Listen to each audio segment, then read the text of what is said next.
এক দুপুরে হাদির দেহ থামিয়ে দিয়েছিস।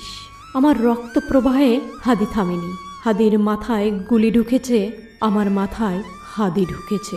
যখন আমি খেয়ে পড়ে বেঁচে থাকাকেই জীবনের শেষ সংজ্ঞা ভেবে নিতে চাই, হাদি তখন আমাকে নতুন ব্যাকরণ শেখায়।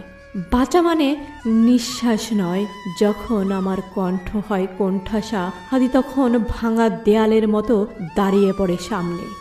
বলে, দেয়াল ভাঙার জন্যই কণ্ঠ, লুকোবার জন্য নয়। যখন শব্দরা ভয়ে ছোট হয়ে আসে আর বাক্যগুলো মাথা নিচু করে হাঁটে, হাদি তখন আমার জিহ্বায় আগুন জ্বালায়, হৃদয়ে সাহস জাগায়। যখন আমার অস্তিত্ব প্রশ্নের মুখে, যখন চারপাশ আপোষের নিরাপদ চেয়ারে বসে, হাদি তখন আমার স্বাধীনতার প্রতিচ্ছবি হয়ে ওঠে। আমি হাঁটি, পায়ের তলায় হাদির পদচিহ্ন। আমি থামি, পিঠের মাঝখানে হাদির হাত।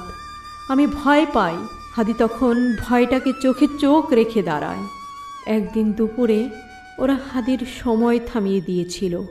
ঘড়ির কাঁটা কিছুক্ষণ কেঁপে চুপ করে গিয়েছিল শহরের বুকে। কিন্তু ওরা জানতো না হাদি ঢুকে যাবে গোটা প্রজন্মের মস্তিষ্কের স্নায়ুকোষে। ওরা ভেবেছিল গুলিতেই হবে হাদি শেষ। ওরা জানে না হাদির আত্মার সংক্রামক ব্যাধি। হাদি ছড়িয়ে গেছে গোটা বাংলার মানুষের আত্মায়। হাদি ছড়িয়ে গেছে গোটা বাংলার মানুষের আত্মায়।